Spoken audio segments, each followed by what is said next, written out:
Reading 4, I Met You in a Story, Bob Jones University Press, 2nd edition. Strange Fire in the White House by Steffi Adams.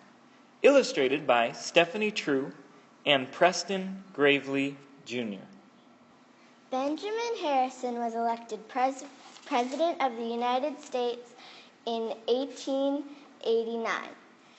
In 1891, electric lights were installed in the White House. President Harrison was so afraid of being shocked by this new invention that he would never use the lights unless one of the servants switched them on and off. Changes.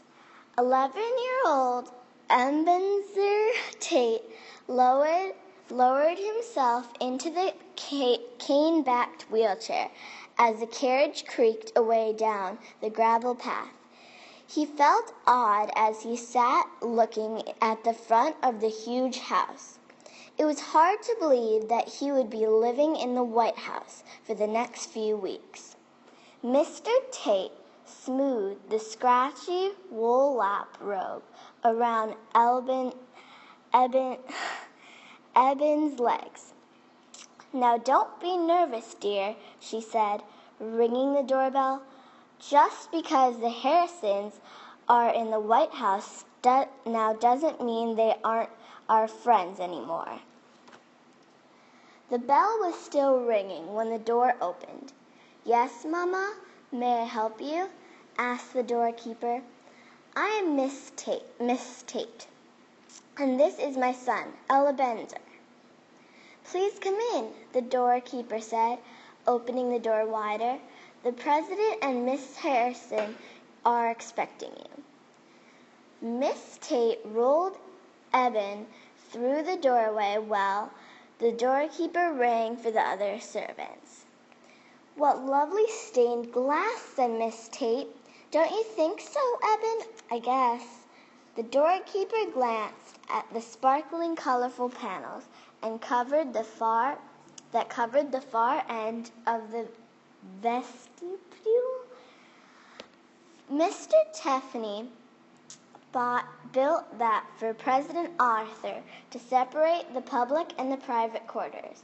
"The blue room is just beyond those panels," he said to the Tates while the servants gathered around him. "Now, if you will follow Annie, she will show you your room." "Don't mind about the baggage," said Annie, the friendly young maid. "We'll take the elevator. It'll be easier for the young master." She pushed Eben's chair toward the two strange-looking doors. As the elevator doors closed behind him, Eben squirmed in his chair and pulled the cap over his ears. He tried to hide from the maid's curious eyes. "Oh, my," said Miss Tate, when the elevator door jerked to a stop. "That was quite a ride. What will they think of next?" "A body can't keep up with the changes these days, Mom," Annie agreed. "Now, if you two will just follow me." When the baggage had been delivered and the servants had gone, Eben lifted himself out of the wheelchair and onto the smaller bed. "Did you see how they looked at me?" he asked. "They pitied me just like everyone at home does." Miss Tate sat on the edge of Eben's bed. "Hold your heads high, dear," she said, taking off his cap and smoothing his flyaway blonde hair. "Only a pitiful man can be pitied."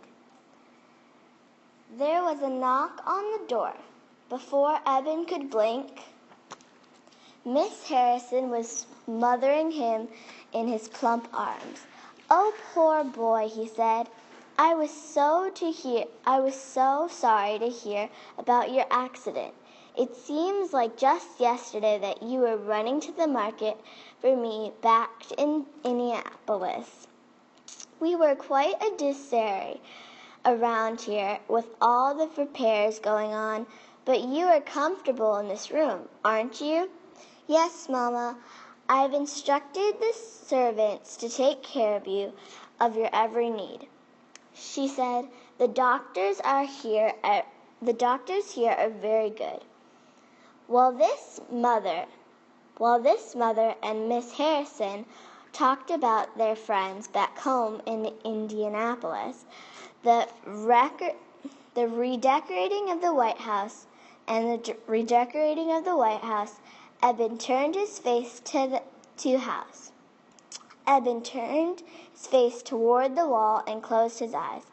I wouldn't complain about running to the market now, he thought.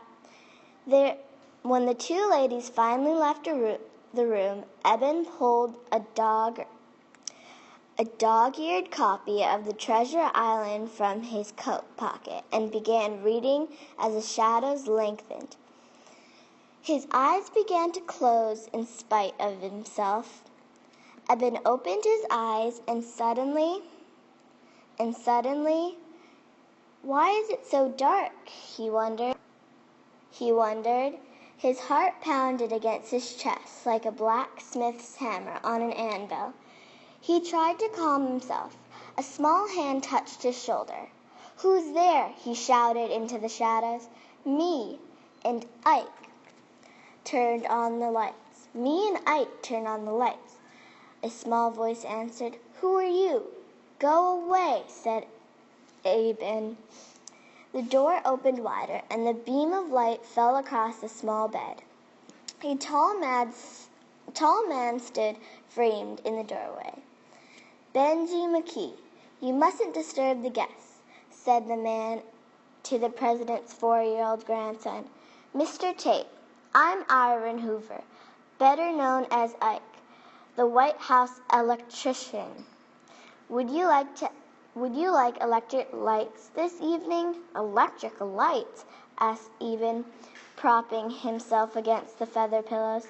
Yes, they've just been installed, said Ike. The president and his family won't touch the lights, so we turn them on every evening and off again in the morning.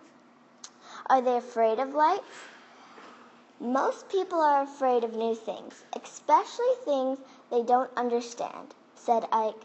The president and his family fear deadly shock. Although I've told them that these lights are safe, still they allow no one to touch them except me. Mama calls them strange fire, Benji added. The word fire was enough for Eben. I don't want electric lights anywhere near me, he said. Ike obediently left, leaving Benji alone with Eben.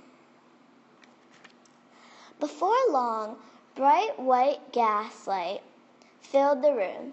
Benji touched the ugly red scar on Eben's forehead. Does that hurt?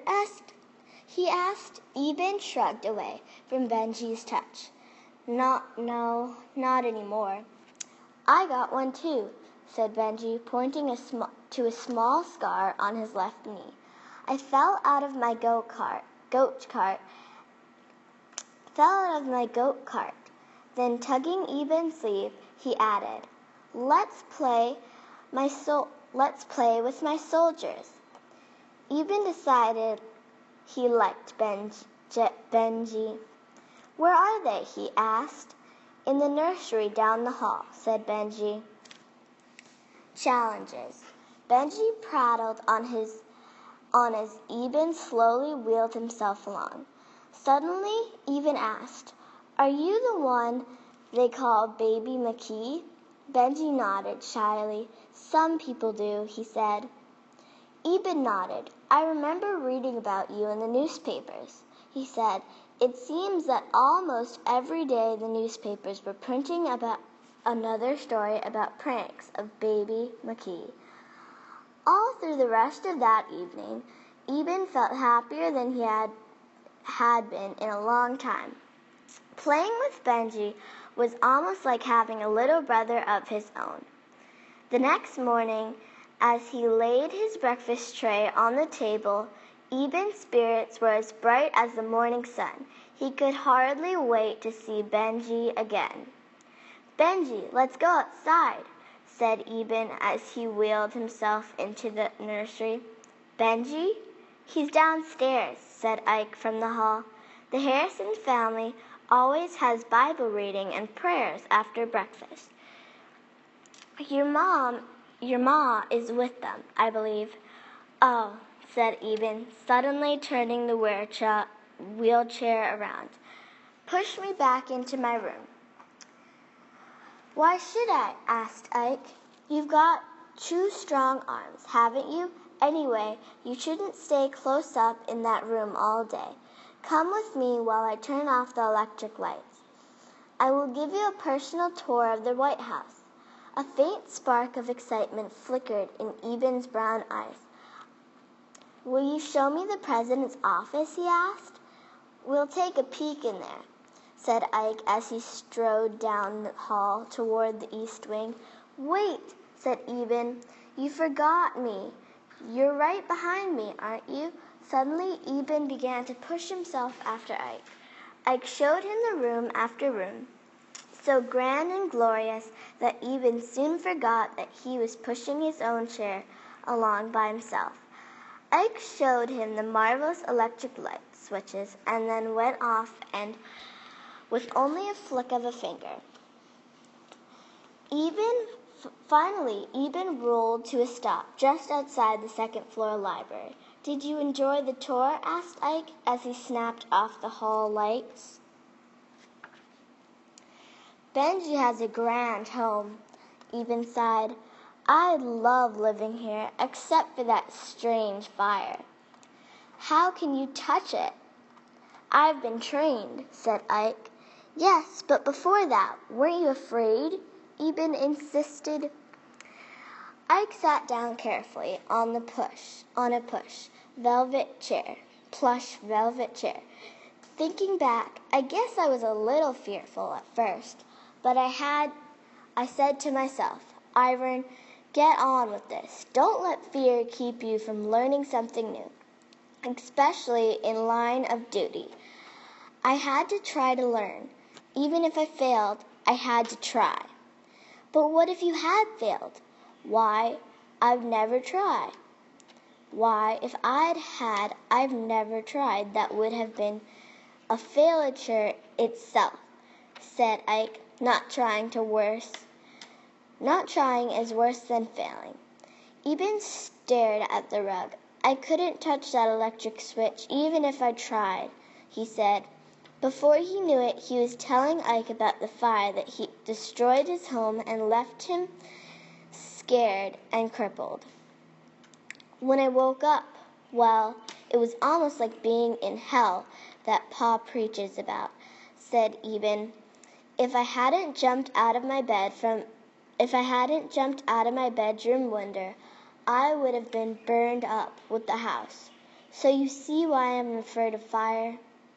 Seems to me that you should be counting your blessings, said Ike. You still have your pa and your ma. I'm happy about that, Eben agreed, and I'm glad to be alive. But sometimes I get so tired of just sitting in this wheelchair while everyone makes a fuss over me. Can't the doctors do anything? Asked Ike. Eben shrugged. I'm supposed to see a special doctor tomorrow. He wants me to have an operation to help me walk again. Surely that makes you happy, said Ike. Just think, you'll soon be out of that wheelchair. Eben twisted his cap and his hands. The operation is just the beginning. It will hurt for a long time. But you will try, won't you? Asked Ike. Eben lowered his head and did not answer. Eben, Benji called. Our Bible reading time is over. Come outside with me and see my goat. Eben's eyes lit up. I'm coming, Benji, he said. Eben rolled into the bedroom late that afternoon. Ma,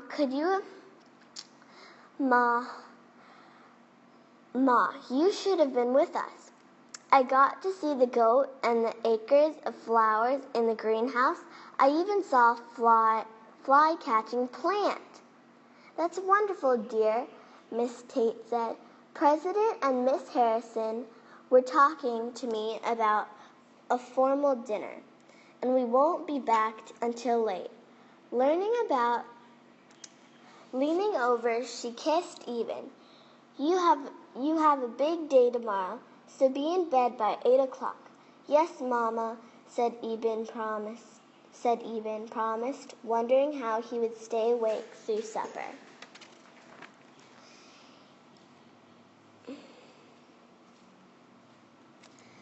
Eben was nodding when the supper tray slid off his lap. Dishes, silverware, and the middle tray hit the floor and woke him suddenly. Darkness had crept into the room. Carefully, Eben rolled out into the hall. He paused for a minute, trying to see. Something was wrong. A faint smell of smoke came from somewhere down the hall. Ike, Annie, fire! Yelled Eben as he tried to remember the way to the elevator. Benji, where are you? Eben became frantic. If Baby McKee was up to one of his pranks again, he could be in a dangerous spot. Quickly, Eben crossed the hall. Even in the darkness, he could tell that the library door was ajar. Benji, called Eben, opening the door wider as he felt as if someone had kicked his stomach. A fire crackled in the waste per basket. Soon, flaming tongues could spread to the draperies nearby. Benji, where are you? Shouted Eben, ignoring the pounding in his head. Oh, if I could only see the electric lights. Eben's hand fumbled along the wall. There it was, just as Ike had shown him that morning. Taking a deep breath to steady his trembling hands, Eben flicked the switch. Instantly, the room was filled with harsh yellow light. When his eyes had adjusted to the sudden brightness, Eben saw Benji lying behind the desk near the overturned chair, as an opened box of matches lay on the desk. I have to smother the fire, thought Eben. He looked around for anything that he could use. That's it. My lap robe is just the thing. Eben quickly rolled his chair across the room and tossed the wool cover over the flames. Then, when he was certain that the fire had died out, he pulled the dazed child up to his lap. Eben, you're here, said Benji as he weakly patted Eben's flushed face. He burst out crying. Eben was examining Benji when Ike rushed into the library saying, I smell smoke. Benji was playing with the matches, Eben said. He fell off the chair, but he's all right now.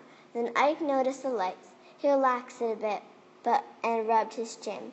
What about you? He asked. Weren't you afraid? What if you had failed? Eben smiled.